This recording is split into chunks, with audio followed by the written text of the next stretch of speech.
পশ্চিম ত্রিপুরা সিধাই থানাধীন নোয়াগাঁও এবং ত্রিশগড় এলাকায় বড়সড় অভিযানে প্রায় 5 কোটি টাকার গাঁজা বাগান ধ্বংস করল ত্রিপুরা পুলিশ এবং কেন্দ্রীয় বাহিনী।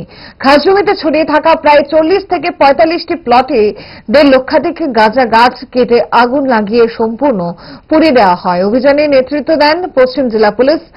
উপস্থিত ছিলেন মোহনপুর মহকুমা পুলিশ আধিকারিক সব্যসাচী দেবনাথ, সিধাই থানার ওসি অজিত কান্তি চাকমা সহ 124 নম্বর ব্যাটালিয়নের সিআরপিএফ, 104 নম্বর ব্যাটালিয়ন বিএসএফ, টিএসআর এবং বিপুল সংখ্যক পুলিশ জওয়ান।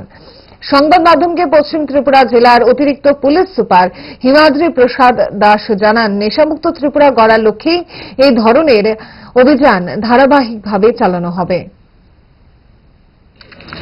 আজকে আমরা ত্রিশগড় এরিয়া এবং নোয়াগাঁও এরিয়ার মধ্যে খুব ভোরবেলা থেকে আমরা এই গাঁজা গাছ ডিস্ট্রাকশন অভিযানে নেমেছি। তো এই অভিযানে আমাদের সঙ্গে আছে 124 battalion CRPF, 104 battalion BSF, TSR, Sidhai sub divisional police এবং ডিস্ট্রিক্ট ওয়েস্ট ডিস্ট্রিক্ট পুলিশ।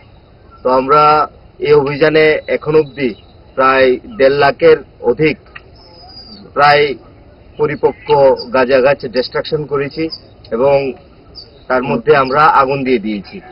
তো আগামীতেও আমরা এই অভিযান জারি রাখবো। তো এটাই আমাদের নেশামুক্ত অভিযানের লক্ষ্যে আমরা এভাবে এগিয়ে যাব।